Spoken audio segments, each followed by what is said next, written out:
Successful people learn how to make their mind work for them. I'm David Nagel, and this is the Successful Mind Podcast.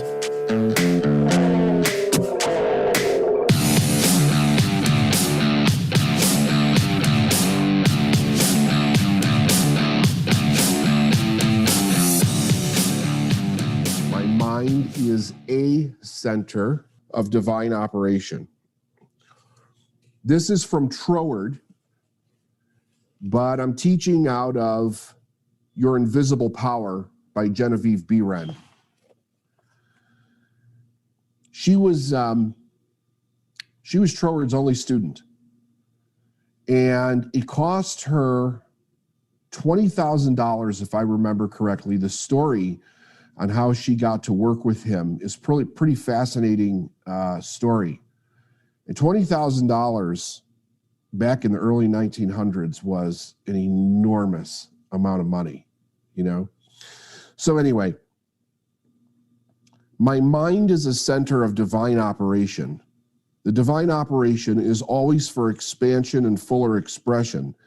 And this means the production of something beyond what has gone before, something entirely new, not included in past experience, though proceeding out of it by an orderly sequence of growth. Therefore, since the divine cannot change its inherent nature, it must operate in the same manner with me. Consequently, in my own special world, of which I am the center, it will move forward to produce new conditions always in advance of any that have gone before. Now, this little paragraph from Troward is something that, if you get the book, it's a study in and of itself, just this paragraph. And really thinking about the principle that he's talking about. In live events, I usually have people stand up and then point their finger straight out in front of themselves and see what is it their finger is focused on, and then completely turn 360 degrees around and realizing that you're the center of your universe. However, when you look at this, realizing you're a center, so let me start again. You're the center. When you do that exercise and you turn around, you realize you're the center of your universe. But when you observe everybody else having the same ability to do the same exercise, you realize that everybody has the same experience in doing this. So you're a center. Everybody is a center in this process, right? Now, in the beginning of her book is her famous, this is chapter 1, first page, under order of visualization. She says, in other words, when your understanding grasps the power to visualize your heart's desire and hold it with your will, it attracts to you all things requisite to the fulfillment of the picture by the harmonious vibration of the law of attraction. And always remember this, the law of attraction is not a law. It's not a law. It's a subsidiary law, so to speak, under the law of vibration. What's fascinating about it is that it's been taught as the law of vibration forever and ever and ever. In the movie The Secret, they talked a lot about the law of attraction, but they did virtually no teaching on the law of attraction, because in order to teach that law substantially, you have to teach the law of vibration. You have to really understand the law of vibration to understand how this attraction principle within it actually works, right? So always remember that idea, because if you want to understand the so-called law of attraction more, you have to really study the law of vibration. And then in order to study the law of vibration more, you have to study all the 7 universal laws, because they're all connected. You never work one without working all of them simultaneously. And it's a consciousness thing, right? This is all about awareness in our mind. The more aware we are of how we operate within these laws, you see, because you're always operating within the laws. Whether you're conscious of it or not is something entirely different, but you're always operating within these laws. And because you're operating within these laws, the more conscious you can become of them, the more aware you become of the fact that you're born to be a success. So whatever result that we're achieving in life, whether it's success or failure or something in between, it comes from how we consciously or unconsciously work with the laws of the universe. The laws are God's modus operandi for how the universe operates. That means here's the universe in its entirety, and everything within the universe operates within the structure of these laws. So if you are a plant or an animal, you don't need to be conscious of those laws, because built within the structure of your being as a plant or an animal is the genetic DNA which causes you to behave in whatever specific way is necessary for your individual life to be a success. And if there's something wrong with that individual DNA within yourself as a plant or an animal, nature itself is designed to remove you from operating alive within the universe, because there's a defect somewhere along the line. The universe is all about supporting life in the idea of consistent growth and expansion moving forward. So we go back to Troward. My mind is a center of divine operation. The divine operation is always for expansion and fuller expression. It's always for expansion and fuller expression. When we talk about like core wound information, core wounds prevent expansion and fuller expression in your life. If you don't get to the root of a core wound, if you don't become conscious of how a core wound is operating in your life, the wound is operating unconsciously and therefore destructively in your life, which means that you will continue to experience things that you don't want to experience until either you become conscious to change it or you're removed from life, period. Because we operate the same way within that structure as any other plant or animal does. The whole purpose, the whole foundational purpose for life is to add to more life. And if you can't add to it, you're useless as far as nature is concerned. You're not part of the principle of life giving life, and to the expansion of that life and to the expression of the divine within through yourself. So my mind is a center of divine operation. The divine operation is always for expansion and fuller expression. And this means the production of something beyond what has gone before. Something entirely new. Not included in the past experience, though proceeding out of it by an orderly sequence of growth. Therefore, since the divine cannot change its inherent nature, the divine can't change its inherent nature, and life within the divine can't change its inherent nature. What's its inherent nature? For expansion and fuller expression. It can't change it. Therefore, since the divine cannot change its inherent nature, it must operate in the same manner with me. Consequently, in my own special world, again, he's going back to you are a center, I am a center, we are all individual centers. Consequently, in my own special world of which I am a center, it will move forward to produce new conditions, always in advance of any that have gone before. So Behrend goes back to saying, in other words, when you're understanding, when we consciously understand, when that understanding grasps the power to visualize your heart's desire and hold it with your will, It then attracts to you all things requisite to the fulfillment of that picture by the harmonious vibrations of the law of attraction. If we go all the way back, so we talk about the early Greeks, and the early Greeks seeing the seat of the soul, the heart, as the heart of consciousness, not the heart as in our mind, but the heart of the soul of who we are.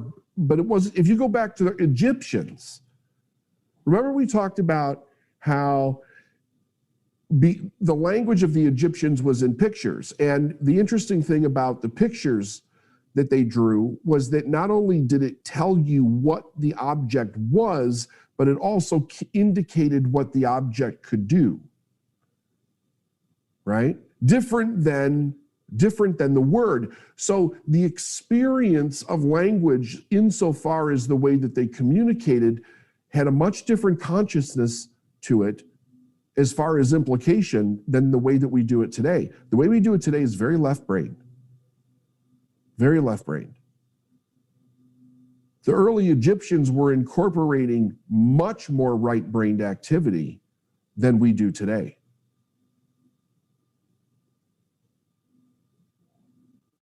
That changes our experience. It changes the potential of our experience. It also changes our perception, because we perceive things much differently.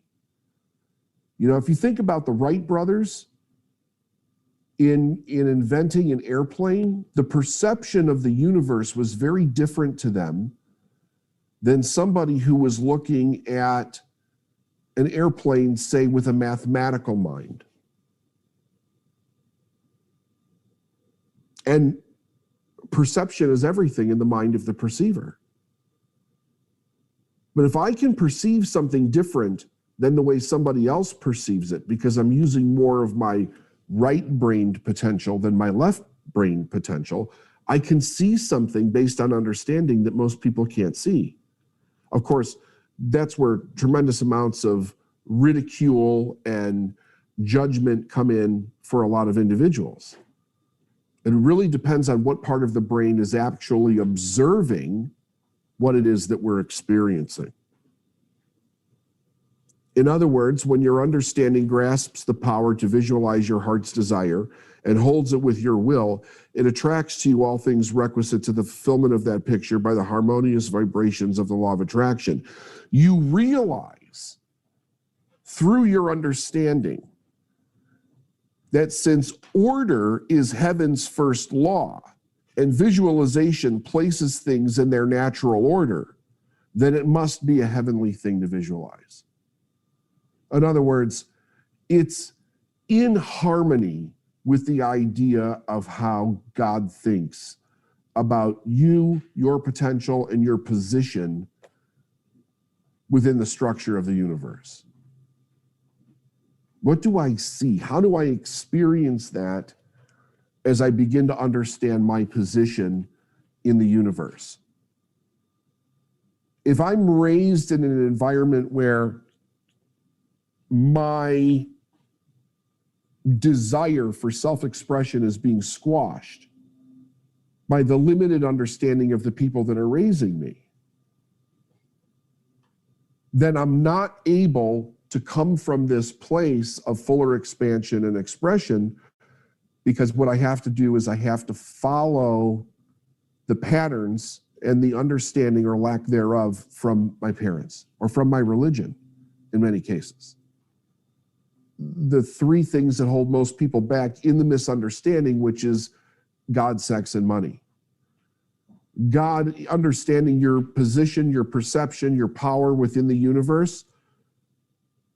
Sex is the idea of how do I feel about expressing myself in a pattern of growth, in a pattern of uniqueness, in a pattern of beauty within the world that I live in, both physical and almost from an artist's perception. It was one of the reasons why when I created the Art of Success, that's why I named it the Art of Success, because success is both the idea of how do I create my life as my success being an expression of my innermost desire for how I want to experience the world and also help other people experience the world.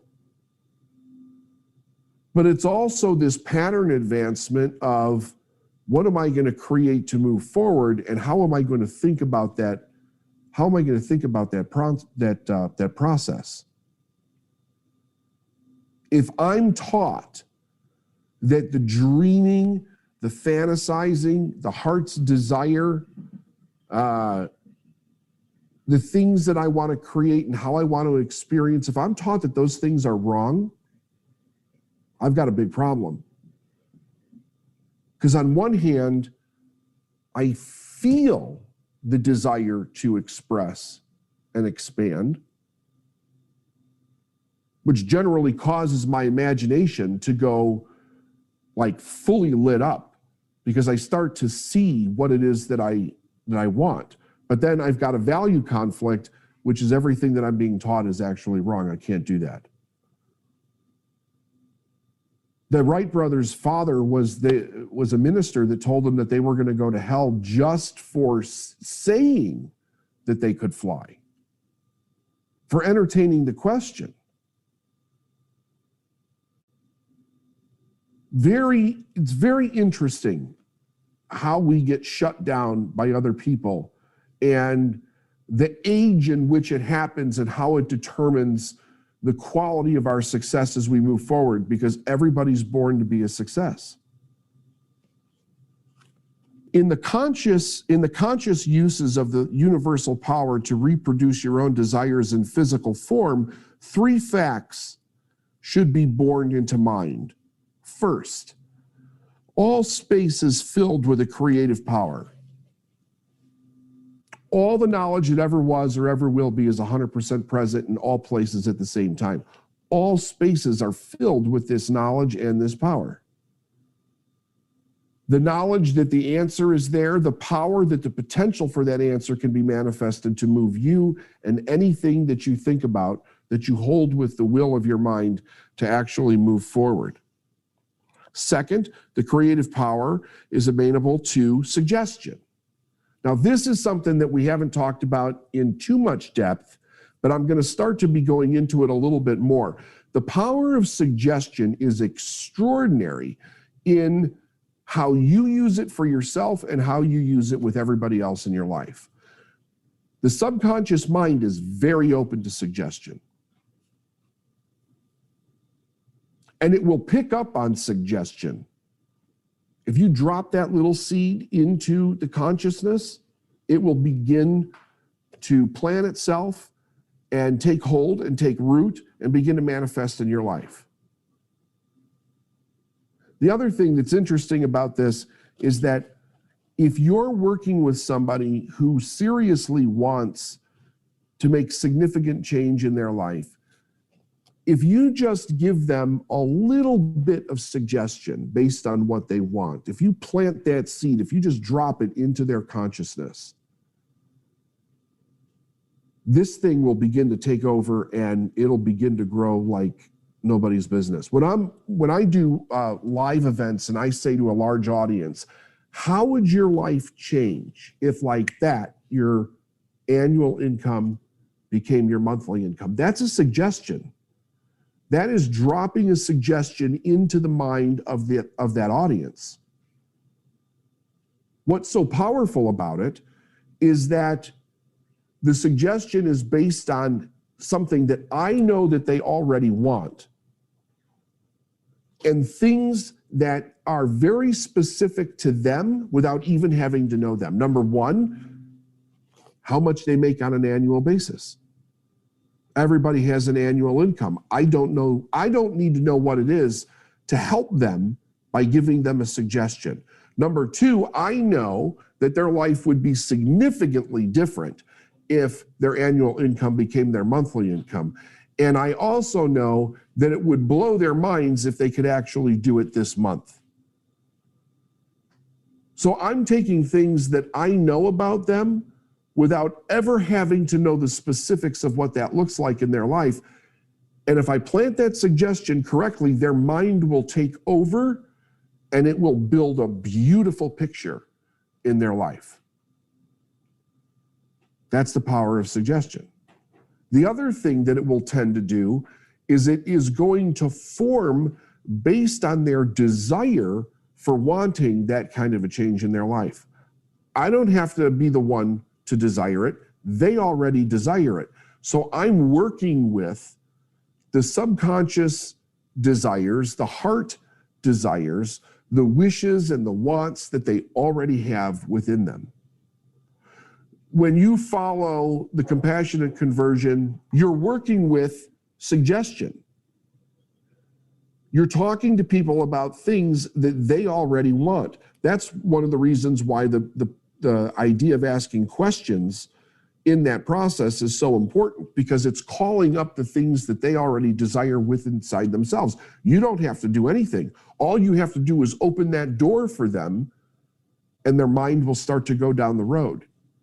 My mind is a center of divine operation. It's always seeking for expansion and fuller expression. All it needs to do is to grasp onto the ideas that feed that side of the mind, because it's where everybody's trying to get to. And when you start to use tools like that psychologically with other individuals, one of the great things is that a person will use their own thought process to work around the things that they've experienced that they kind of perceive as an inability to create the success that they want. I'm not telling them what they can't do. I'm suggesting here are the things that they can do. And that attaches to the spiritual DNA that is in every single person to build that out in their life in the most extraordinary way. Because it harmonizes with their belief system for what they really want. My mind is a center of divine operation. My mind is a center. And when you start to play around with that, it becomes very easy to help somebody else because their mind is a center. A center. It will grasp that idea, it will run with it, and their life will begin to change in the most extraordinary ways.